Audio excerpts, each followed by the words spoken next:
দিয়েছেন, তাহাজ্জুদের নামাজ পড়েছেন, দান করেছেন, সাদকা করেছেন, মায়েরা স্বামীর সেবা করেছো, পর্দায় থেকেছো, দিন কায়েমের আন্দোলন করো নাই, তোমার কোন আমল আল্লাহর দরবারে কবুল হবে না।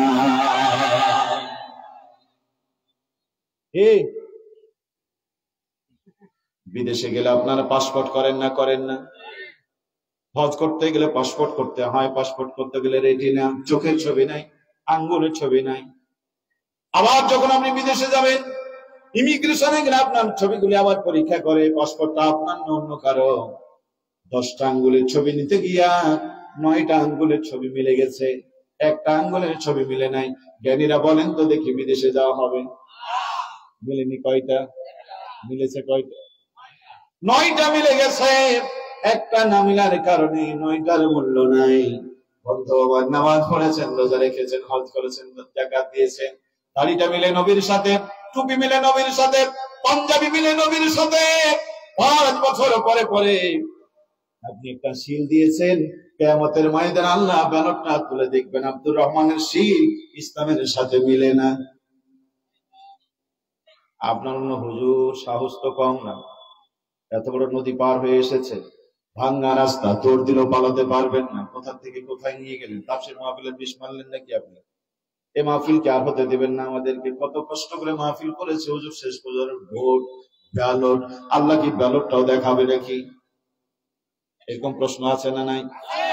ব্যালট যদি আল্লাহ না দেখায়, فَمَن يَعْمَلْ مِثْقَالَ ذَرَّةٍ خَيْرًا يَرَهُ وَمَن يَعْمَلْ مِثْقَالَ ذَرَّةٍ شَرًّا يَرَهُ।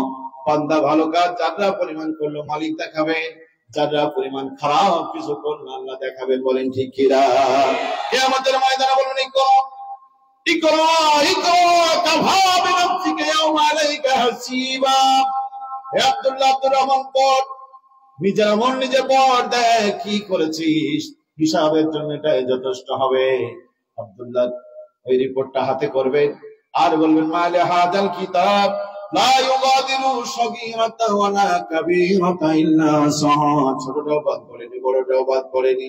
আমার ভাইরা, তাহলে বলেন তো সেই শিল কিয়ামতের ময়দানে দেখা যাবে না যাবে না?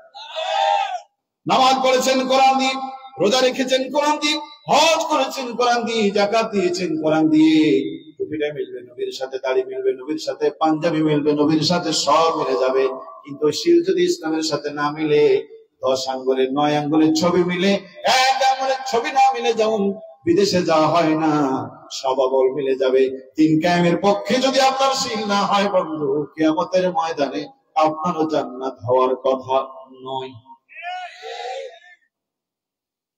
মন খারাপ হলো বোধহয়? আপনার হুজুরে তো যুক্তি দিলেন, যুক্তিতে মুক্তি নেই। কোন দলিল টলিল আছে নাকি? কি দলিল লাগবে না? নবীর হাতে হাত দিয়ে কালেমা পড়েছিলেন, সারা জীবন নবীর পিছনে নামাজ পড়েছিলেন।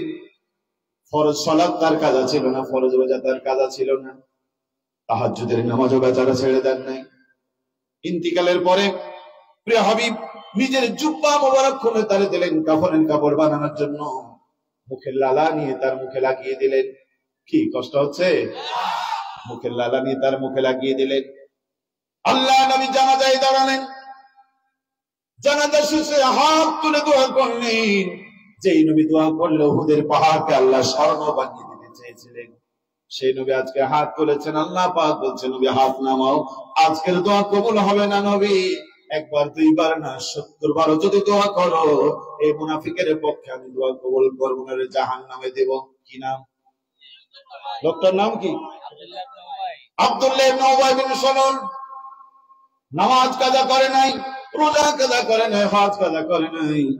দাড়িটা ছিল নবীর মতো, টুপি ছিল নবীর মতো, পাঞ্জাবি ছিল নবীর মতো, তসবিহ ছিল নবীর মতো, সব ছিল নবীর মতো। কোন অপরাধে আল্লাহ তার দোয়া কবুল করছে না? তার নামাজ কবুল হলো না, রোজা কবুল হলো না, নবীর জানাজা আল্লাহ কবুল করলেন না, নবীর জুব্বা তার কাজে লাগলো না, নবীর মুখের লালা তার কাজে লাগছে না, নবীর দোয়াও কাজে লাগছে না। অপরাধটা কি? মুনাফিক। তো মুনাফিকটা কি, কোন জায়গায় মুনাফিকি করেছে? ওলামায়ে কেরাম আছেন, আমি যদি খুব ভুল না বুঝি, উহুদের যুদ্ধের দিন 300 লোক নিয়ে লোক ফিরে গিয়েছিল। আল্লাহর হাবিব চূড়ান্ত যুদ্ধে যাচ্ছে, বদরে কাফেররা হেরে গেছে, তাদের মনে আক্রোশ, এবার নবীর পেটে তারা পিটাবে। এই জন্য বদরে এসেছিল 1000, উহুদে এসেছে তারা 3000। আল্লাহর হাবিব 1000 সৈনিক নিয়ে বেরিয়েছিলেন। রাস্তার মধ্য থেকে 300 লোক নিয়ে আব্দুল্লাহ ইবনে উবাই বিন সালুল আলাদা হয়ে গেল। সম্মানিত ভাইরা আমার, 300 লোক নিয়ে আলাদা হয়ে গিয়ে কাফের বেঈমানরা গোপনে গোপনে তাদেরকে সহযোগিতা করলো। নামাজ ছিল মসজিদে, রোজা ছিল মসজিদে, হজ ছিল মসজিদে, ইবাদত ছিল আল্লাহর জন্য, রাজনৈতিক সহযোগিতা ছিল কাফেরের জন্য। ঠিক কিনা বলেন? প্রিয় ভাইরা আমার, জ্ঞানীদের জন্য বলছি, বিবেক যাদের আছে তাদের জন্য বলছি, নবীর মুসল্লি, নবীর জানাজার মুসল্লি, নবীর জুব্বা তারে গায়ে রাজনৈতিক সহযোগিতা জালেমকে দেওয়ার কারণে আল্লাহ যদি তার নামাজ, রোজা, হজ, যাকাত কবুল না করে, আপনাকে বলছি, আপনিও নামাজ পড়েন, রোজা রাখেন, হজ করেন, যাকাত দেন, আপনার টুপি মিলে নবীর সাথে, দাড়ি মিলে নবীর সাথে, পাঞ্জাবি মিলে নবীর সাথে, কিন্তু আপনার রাজনৈতিক পরিচয় ইসলামের সাথে মিলে না। কিয়ামতের ময়দানে আব্দুল্লাহ ইবনে উবাই বিন সালুলের সাথে উঠা লাগবে। একজন মুমিনের কথা হবে, ইন্না সালাতি ওয়া নুসুকি ওয়া মাহয়ায়া ওয়া মামাতি লিল্লাহি রাব্বিল আলামিন। আমার জীবন, আমার মরণ, আমার জিন্দেগি, ইয়া ইলাহি কবুল করো আমার বন্দেগি, আমার জীবন, আমার মরণ, আমার জিন্দেগি। জোরে জোরে বলো ঠিক কিনা? একজন মুমিনের কথা, আমার নামাজ, আমার কুরবানি, আমার জীবন, আমার মরণ, আমার ব্যক্তি, পরিবার, সমাজ, রাষ্ট্র, আমার ভোটনীতি, সমাজনীতি, যা কিছু হবে সব হবে কার জন্য? আরো জোরে বলেন, কার জন্য? আমরা বড় বিপদে আছি, আমরা বড় বিপদে আছি। গ্রামের এক মূর্খ বাবা, লেখাপড়া কিচ্ছু জানে না, মূর্খের পেটের মূর্খ, ওযু করো তো দূরের কথা, মানে খাওয়ার সময় যে হাত ধুতে হয় তাও জানে না। এরকম মূর্খ আছে না সমাজে কিছু?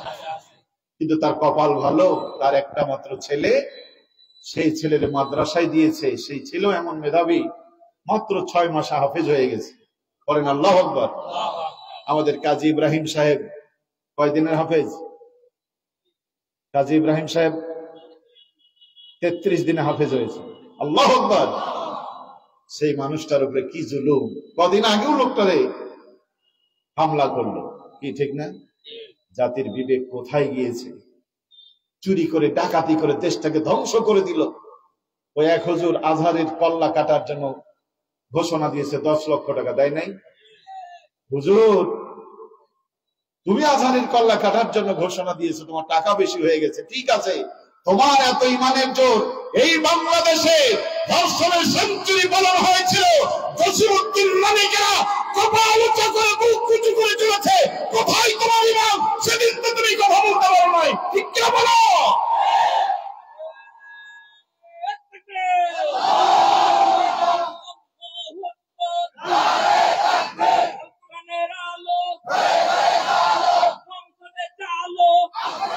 তুমিও হুজুর, আমরা অস্বীকার করি না তুমি হুজুর নও। একদিকে আবু সুফিয়ান, অন্যদিকে রাসূল, মধ্যখানে ফাতেমা, মধ্যখানে আমির মুয়াবিয়া। ফাতিমার সন্তান ইমাম হুসাইন, আমির মুয়াবিয়ার ছেলে ইয়াজিদ।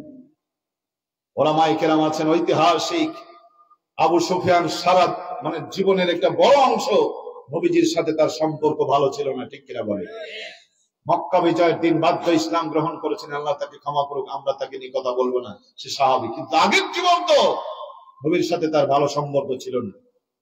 মুয়াবিয়ার সাথে ফাতেমা, এইখানে দ্বন্দ্ব ছিল না, কিন্তু আবার মুয়াবিয়ার ছেলে ইয়াজিদ আর ফাতেমার ছেলে হুসাইনের দ্বন্দ্ব আবার বেড়ে গেল। হুসাইন রাদিয়াল্লাহু তাআলা আনহু বললেন, ইন্নাম আকরামাকুম ইনদাল্লাহি আতকাকুম। এই নীতির ভিত্তিতে নেতা নির্বাচন হবে, কিন্তু আমিরে মুআবিয়া তার ছেলেকে ক্ষমতায় বসায় গেল, যে রাজার ছেলে ঘরে বসে রাজনীতি চিনে বুঝে তাকে ক্ষমতা দিলে রাষ্ট্র ভালো চলবে।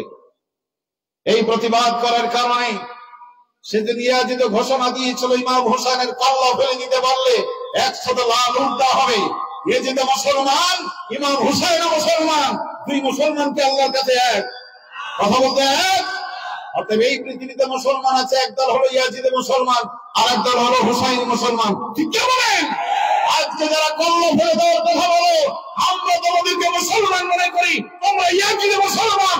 যাদের কল্লা ফেলতে চাও তারা হুসাইনি মুসলমান, ওরা জীবন দিবে, ছেড়ে দেবে না। ঠিক কি বলে? কি ষড়যন্ত্র হচ্ছে না? এখন আলেমের কথা বলছিলাম, সেই ছোট্ট ছেলে আলেম মানে হাফেজ, সেখান থেকে আলিয়া কাওমি পড়ে বৃত্তি পেয়ে বিদেশ চলে গেছে, মদিনা বিশ্ববিদ্যালয়ে চান্স পেয়েছে। বলেন আলহামদুলিল্লাহ। 5 বছর লেখাপড়া শিখে ছেলে আসছে বাড়ি, বাবা তো খুব খুশি। আপনাদের এই জাহাজ মারা থেকে তো প্রাইভেট নিয়ে ঢাকা যাওয়া যাবে না, হাতি ওপারে গিয়ে এটা মাইক্রো ভাড়া করে ঢাকায় গেছি এয়ারপোর্টে ছেলেরা আনতে। বাবা বসে আছে, ছেলে আসবে অপেক্ষা করছে, কিন্তু যে সময় আসার কথা সময় চলে যাচ্ছে, ছেলে আসেনি। অনেক সময় কুয়াশার কারণে শিডিউল বিপর্যয় হয়। ওদিকে বাবার লেগেছিল পেশাব, বাবা কি লেগেছিল? কিন্তু মূর্খ মানুষ এয়ারপোর্টের কোথায় পেশাব পায়খানা তো জানেও না, আবার এদিক ওদিকে যাবে, আবার ছেলে যদি চলে আসে দেখা হবে না, নানান চিন্তায় বসে আছে। আচ্ছা ছেলে আসুক তারপরে দেখা। ঘণ্টাখানেক পর ছেলে আসছে, ছেলেকে দেখেই তো খুশি হয়ে বাবা বুকের সাথে জড়িয়ে কপালে চুমু দিয়ে বলছে, আব্বু তুমি এসেছো, কতক্ষণ ধরে বসে আছি, তোমার মা অপেক্ষা করছে, তাড়াতাড়ি চলো। গাড়িতে উঠায় ড্রাইভার বলছে তাড়াতাড়ি চালাও, ওর তো আলাদা প্রয়োজন আছে, আছে না? টান মেরে একেবারে কুমিল্লা পার হয়ে আসছে, ফাঁকা রোড পেয়ে ড্রাইভার বলছে থামা। গাড়ি থামিয়ে বাবা লাফ মেরে নেমে সোজা পশ্চিম দিকে মুখ করে পেশাব করতে বসছে। আলেম ছেলে বলল, বাবা কাবার দিকে মুখ করে পেশাব করা শরীয়তে জায়েজ নেই। বাবা তখন ছেলের কথা শুনে কেবলা পরিবর্তন করে পূর্ব দিকে মুখ করছে। আলেম ছেলে বলল, বাবা সরাসরি কাবার দিকে পিঠ করে বসেও পেশাব করা জায়েজ। ছেলে এখন বাবার কথা শুনে ছেলে এবার দক্ষিণ দিকে মুখ করছে। দক্ষিণ দিকে মুখ করলে সেদিক থেকে বাতাস শুরু হয়েছে, প্রচন্ড দক্ষিণা হাওয়া। আলেম ছেলে বললো, বাবা প্রচন্ড বাতাসের দিকে মুখ করে পেশাব পায়খানা করা শরীয়তে জায়েজ নেই, কারণ বাতাসে চলে আসবে না। বাবা পড়েছে বিপদে, যেদিকে মুখ করে সেদিকে তার ফতোয়া, যেদিকে মুখ করে সেদিকে তার ফতোয়া। আগে জাসদ করতেন, তোর পছন্দ হলো না, আওয়ামী লীগ করছে, আওয়ামী লীগ পছন্দ হলো, বিএনপি করছে, তাও তোর ফতোয়া গেল না। কথা বলেন না, যেদিকে মুখ করে সেদিকে ফতোয়া, এখনো তোর হচ্ছে না। যে বললো না পূর্ব পশ্চিম দক্ষিণ সব শেষ, বাকি কয় দিক? এবার উত্তর দিকে মুখ করেছে। উত্তর দিকে মুখ করলে দুঃখজনক হলো সত্য, বাবা যেখানে বসছে ওই জায়গাটা ছিল নিচু, আর সামনে জায়গাটা ছিল উঁচু। হয় না এরকম? আলেম ছেলে বললো, বাবা নিচু জায়গায় বসে উঁচু জায়গায় পেশাব করতে নাই। বাবা রাগ করে বলছে, মুখ বই না, যেদিকে মুখ করে সেদিকে তোর ফতোয়া। গাড়িতে উঠে ড্রাইভার করে চালা গাড়ি, আর খালি রাস্তায় বিড়ি বিড়ি করে। এই জন্য তোর আলেম বানিয়েছিলাম, আমি আমার কপাল, তোর জন্য আজকে ভালো করে মুক্ত বললাম না, এটাকে আমি চেয়েছিলাম। একখানে বাড়ি, আর ছেলের সাথে কোনো কথা নাই। বাড়িতে এসেই গাড়ি দাঁড় করিয়ে ব্যাগ আর ছেলেরে ডাকবে কি, বাড়িতে স্ত্রীকে গিয়ে বলছে, প্রিয় তোমার স্ত্রী, মুততে যদি চাও তাড়াতাড়ি মতো, বেটা বাড়ি আসলে মোতা হবে না। আমি রাস্তায় ভালো করে মুততে পারি। আচ্ছা বলেন, আলেমের দোষ না বাবার দোষ? বাবা জানতো না, আলেমের কি দায়িত্ব নাই বাবাকে ফিরিয়ে আনা? কি ফিরিয়ে আনা দায়িত্ব না?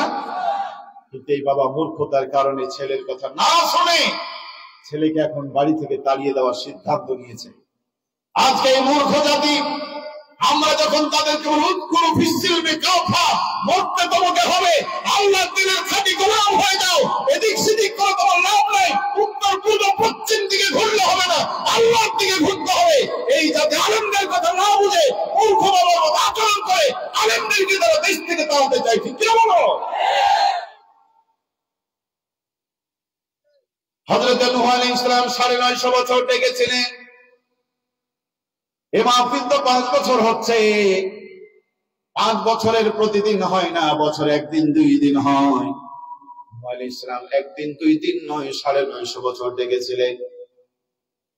আল্লাহ নবী নূহ যখন ডাক দিতেন জাতিকে, লাহুম জাআলু আসাবিআহু ফি আযানিহিম ওয়াস্তাগশাউ সিয়াবাহু।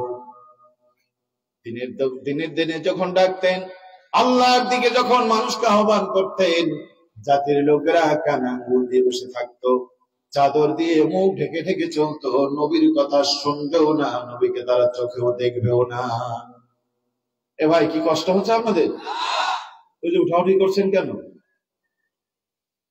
জি হ্যাঁ, এসব করতে গেলে আবার দেখে শুনে যায়, উত্তর দক্ষিণ পূর্ব ভাব। সম্মানিত ভাইয়েরা আমার, কষ্ট হচ্ছে না? 950 বছর ডাকলেন, জাতির লোকেরা কানে আঙ্গুল দিয়ে বসে থাকত। হুদ আলাইহিস সালাম যখন জাতিকে ডেকেছে, জাতি একই ভাবে কানে আঙ্গুল দিয়ে বসে থাকত। 2025 সালে জাতি আজকে একই আচরণ করে, গোটা জাতি আজকে কানে আঙ্গুল দিয়ে বসে আছে।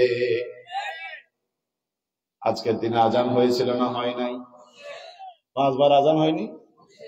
আপনারা বলেন, যত মানুষ আজান শুনেছে সবাই কি নামাজ পড়েছে? হিন্দুদের কথা বাদ দিলাম, খ্রিস্টানের কথা বাদ দিলাম, ইহুদিদের কথা বাদ দিলাম, শুধুমাত্র মুসলমান যারা, দুনিয়ার যত মুসলমান আজান শুনেছে সবাই কি নামাজ পড়েছে? সব মুসলমানের কথা বাদ দিয়ে দিলাম। এই মাহফিলে যারা এসেছেন, মহিলা প্যান্ডেলে যারা বসে আছেন, আজান শুনেছেন 5 বার, নামাজ কি সবাই পড়েছে? এটা কি একদিনের কাজ? আজকেও পড়েনি, গতকালকেও পড়েনি, সপ্তাহ চলে যায়, মাস চলে যায়, বছর চলে যায়, জীবনে 40টা বছর মালিক ডেকেছে, মালিকের ডাকে সাড়া দেয় না যারা, কানে আঙ্গুল দিয়ে বসে আছে তারা। সাইয়েদ কুতুব ডেকেছিলেন, হাসান আল বান্না ডেকেছিলেন, জাতি ফিরে আসে নাই। আমার ভাইরা, আল্লামা সাইদি 50 বছর ডেকেছিলেন, জাতি ফিরে আসে নাই। আল্লামা লুৎফর রহমান 80 বছর জাতিকে ডেকেছিলেন, জাতি ফিরে আসে নাই। ভাব দৃষ্টে মনে হয় এই জাতি কানে আঙ্গুল দিয়ে বসে আছে, দিনের এই কথা শুনবেও না, জাতি এই মানবেও না। বলেন ঠিক কিনা? শুনলো না তো শুনলোই না। জাতি লোকেরা বলল, নুহুর দলই নাকি ভালো, আমাদের দল নাকি ভালো না, নুহুর সাথে যারা আছে তারাই নাকি ভালো মানুষ, আমরাই নাকি চোটবার পাট। এমন কথা যদি নুহ আগামীকালকে বলে, মেরে তারা আমরা শেষ করে দেব, এমন কথা আগে বলতো, এই সমাজ আর কেউ বলে না। বলে নূহ আলাইহিস ইসলামকে কথা বলতে দেওয়া হবে না, যেই কথা সেই কাজ।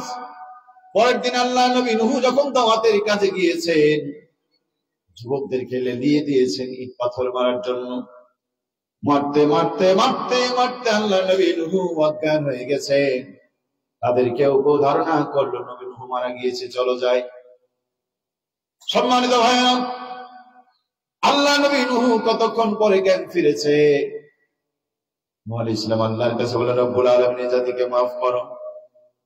আল্লাহ পাক জানিয়ে দিলেন, নূহ রে, তুমি যতই ঘুরো, যতই বলো, নতুন করে আর কেউ ঈমান আনবে না। যতজন ঈমান এনেছে এর বাইরে আর কেউ ঈমান আনবে না। নূহ, আল্লাহ নবী নূহ বড় ব্যথা পেয়ে গেলেন। জাতি ঈমান আনবে না, আল্লাহর কথা শুনবে না, তাহলে জাতির বেঁচে থেকে লাভ কি? আল্লাহ পাকের নূহ দোয়া করলেন, রব্বি লা তাজার আলাল আরদি মিনাল কাফিরিনা দাইয়ারা মালিক, এই কাফেরদেরকে তুমি ধ্বংস করে দাও। তার মানে তোমাকে মানে না, তোমার দিন মানে না, যারা এই পৃথিবীতে বেঁচে থাকার অধিকার নাই, তুমি তাদের ধ্বংস করে দাও। পড়ে নাউজুবিল্লাহ। নূহ আলাইহিস সালামের দোয়া থেকে এই কথাই তো বোঝা যায়, কি ঠিক না বলেন? আল্লাহ নবী দোয়া করলেন, এদেরকে ধ্বংস করে দাও। এদের পরবর্তী প্রজন্ম আছে যারা, তাদেরকেও ধ্বংস করে দাও। কারণ এদের বংশে এদের রক্তে ভেজাল ঢুকে গেছে। এদের একজনও যদি বেঁচে থাকে তোমার দিন কায়েম হতে দেবে না। অতএব এদেরকে ধ্বংস করো, পরবর্তী প্রজন্ম যারা সকলকে ধ্বংস করে দাও। আল্লাহ পাক বলেন, নূহে নৌকা তৈরি করো, আমি জাতিকে বন্যার পানি দিয়ে ডুবিয়ে মারব। আল্লাহ আছে না নাই? আরো জোরে বলেন, আছে না নাই? সম্মানিত ভাইরা, ওরা চেয়েছিল নবী নূহ আলাইহিস সালাম আন্দোলন ঠেকাতে। আল্লাহ পাক আজকে তাদেরকে গজবে পাকড়াও করাচ্ছেন। নবুয়তের ৭ম বছরে নবী আমার জেলখানায় ৩টা বছর জেল খাটলেন। ১৩তম বছরে নবী হিজরত করে মদিনায় গেলেন। ৭টা বছর দিনের দাওয়াত করলেন। আল্লাহ পাক দাওয়াতে তার এত বরকত দিলেন। ৮ম হিজরিতে নবী মক্কা বিজয় করতে আসলেন। মাত্র 14 বছর আগে নবীর সাথে ছিল মাত্র আবু বকর, চলে গিয়েছিলেন রাতের অন্ধকারে। আজকে সেই নবী আসছেন দিনের বেলায়, সাথে আছে 10,000। একবার জোরে বলা যাবে কি মারহাবা? এই 10,000 প্রত্যেকের হাতে আছে তরবারি।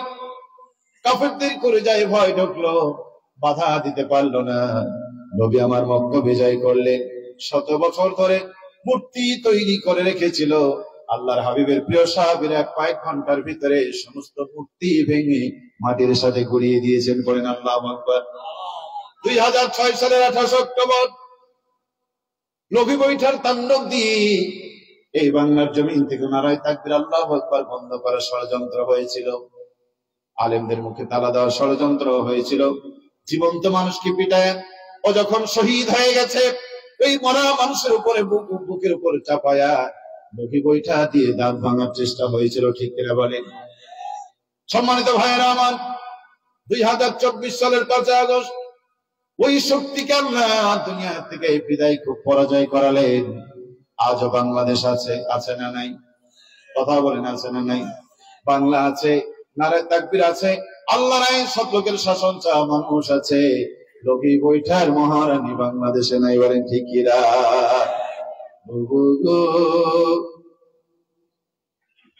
বলবো বুবু গো, ও বুবু কেমন নৌকার মাঝি, এখন তোমার নৌকা চলে না, এখন তোমার নৌকা চলে না। ও বুবু গো, বুবু গো, ও বুবু কেমন নৌকার মাঝি, এখন তোমার নৌকা চলে না।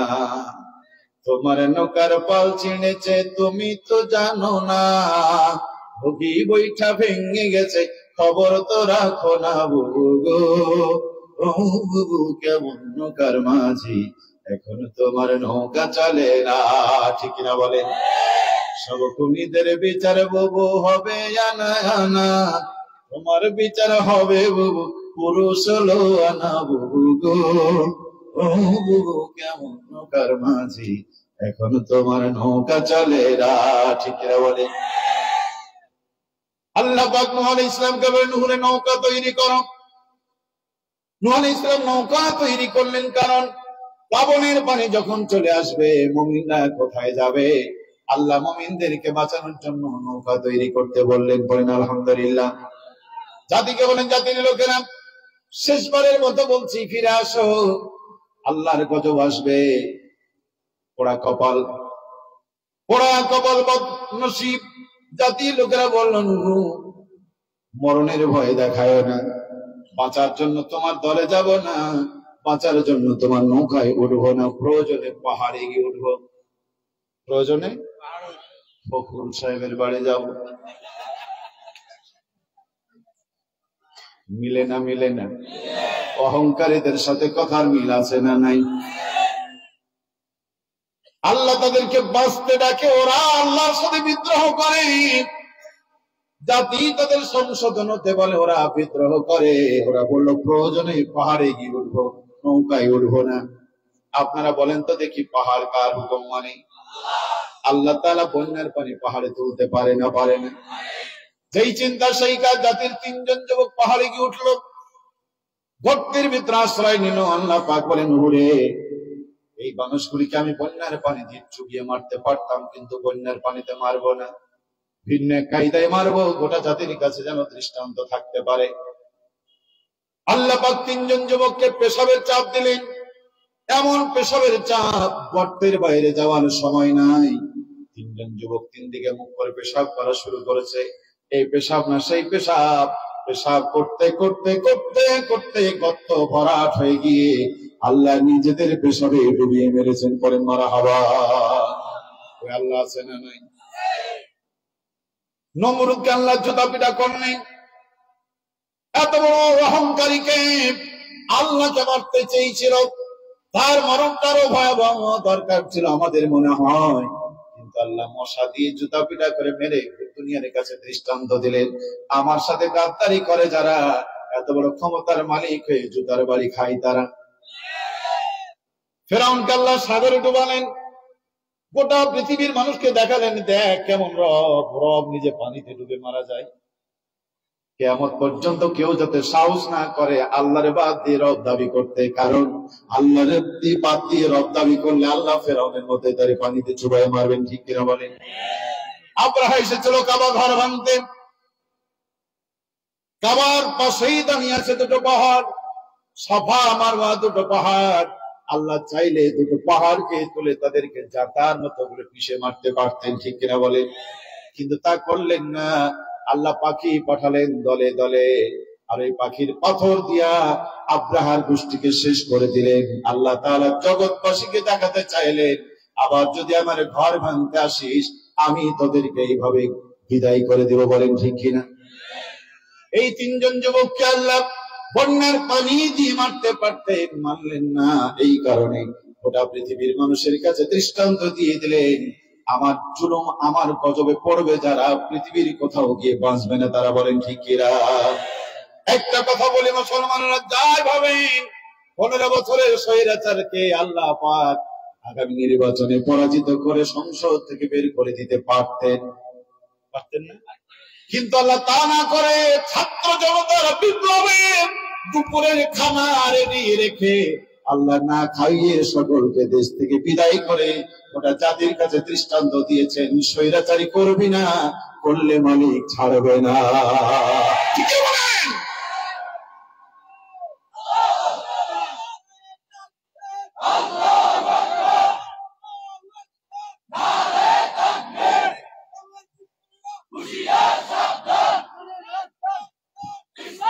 সম্মানিত ভাইয়েরা আমার, শেষ কথা আজকের মতো বলে যাই।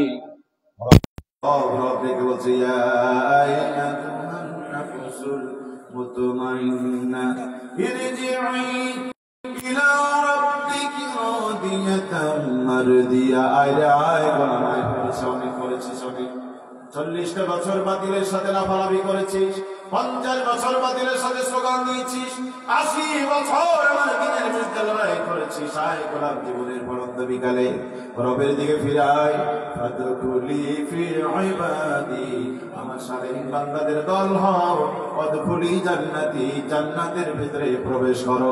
জান্নাত যদি পেতে হয় জান্নাতি কাফেলায় যাওয়ার দরকার আছে না নাই? এই জীবন চিরদিন থাকবে না। ঠিক না বলেন? এই জীবন চিরদিন থাকবে না। আপনারা আইসক্রিম খেয়েছেন, আমি আইসক্রিম খাইছি, ছোট বাচ্চারা এখনো খায়, আগামীকালকে আসবে আইসক্রিম আনার। বাক্স থেকে যখন আইসক্রিম বের হয়, সারাদিন যদি বাক্সতে থাকা আইসক্রিম ঠিক থাকে, বাক্স থেকে যখন বের করে মধ্যখানে কি থাকে? মাটি, খড়ি। খড়ি কি থাকে? খড়ি, খড়ি। ওই খড়িটা নিয়ে ছেলেরা দাঁড়িয়ে থাকে, দেখবেন বাক্স থেকে যখন বের হয় ফোটায় ফোটায় বরফ বলতে শুরু করে। আপনি যদি জিম্মায় দেন গলে গলে গলে ফেটে যাবে। এক হাতে বিড়ি আর এক হাতে বরফ, কি ভিডিও শেষ হবে, বরফ দুটো একই। ভিডিও টানলে শেষ হবে, না টানলেও, বরফটা মুখে দিলেও শেষ হবে, না টানলেও শেষ হয়ে যাবে। গলে গলে গলে যখন শেষ হয়ে যাবে, হাতে কি কত দাম? কথা বলেন, খড়ির কত দাম নাই? একটু আগে তাহলে সবাই টানাটানি করছিল, ছোট বাচ্চারা টানাটানি করছিল, এখন বরফ করে গেছে বলে ওই খড়ির আর কোনো দাম নাই। আমার সম্মানিত সভাপতির দেহটা হলো খড়ি, হায়াত হলো তার বরফ। ঠিক কিনা বলেন? আমি কামনের দেহটা হলো খড়ি, হায়াত হলো তার বরফ। মায়ের পেট থেকে যেদিন আমরা এসেছি হায়াতের বরফ সেদিন থেকে গলতে শুরু করেছে, ঠিক কিনা বলে? ঘুমিয়ে থাকলো গলে যায়, জেগে থাকলো গলে যায়। ও যুবক, তুমি নামাজ পড়লো তোমার হায়াতের বরফ গলে যাচ্ছে, না পড়লো হায়াতের বরফ গলে যাচ্ছে। মারে, স্বামীর সেবা করার পর্দায় থাকার না থাকো, হায়াতের বরফ গলে যাচ্ছে, গলে গলে গলে হায়াতের বরফ যেদিন শেষ হয়ে যাবে, ঘরে পড়ে থাকবে কি? ঘড়ি নাই। 3 দিন রাখা যায় ঘরে না, বলেন না? 3 দিন রাখা যায় ঘরে? এই রাত্রে যদি হায়াতের বরফ শেষ হয়ে যায়, আগামীকালকেই কবরে রেখে আসতে হবে। কবর কবর কবর, কোন কবর?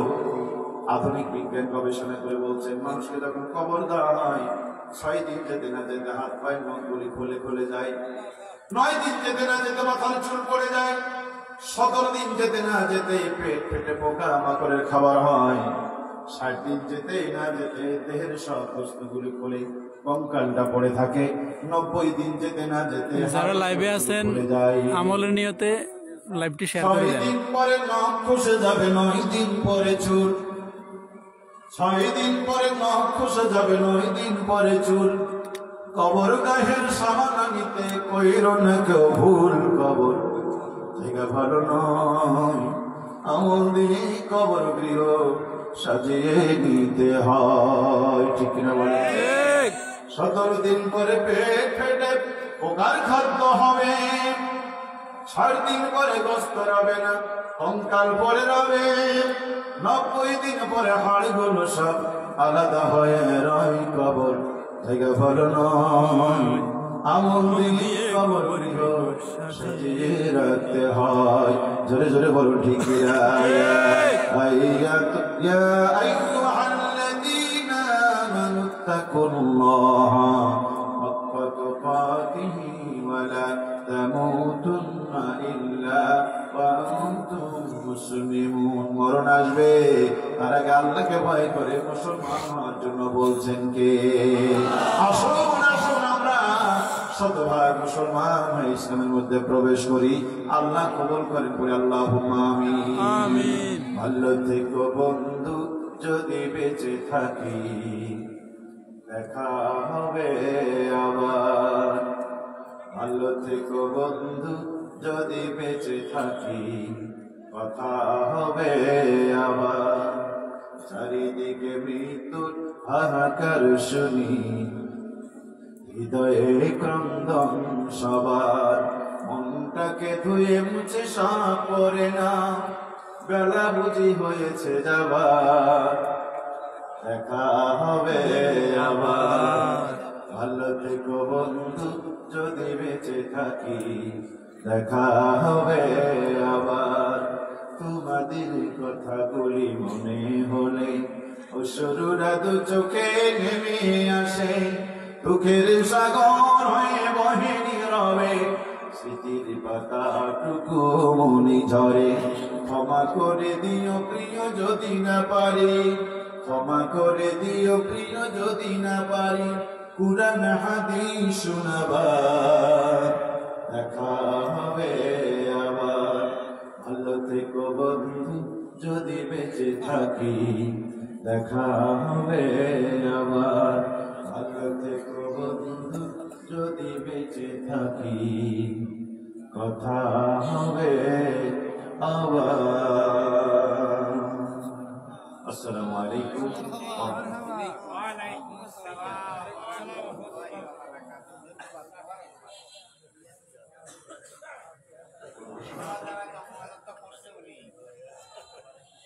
যে সব থেকে দেন। আচ্ছা জি, আলহামদুলিল্লাহ। এখন তো হবে আপনার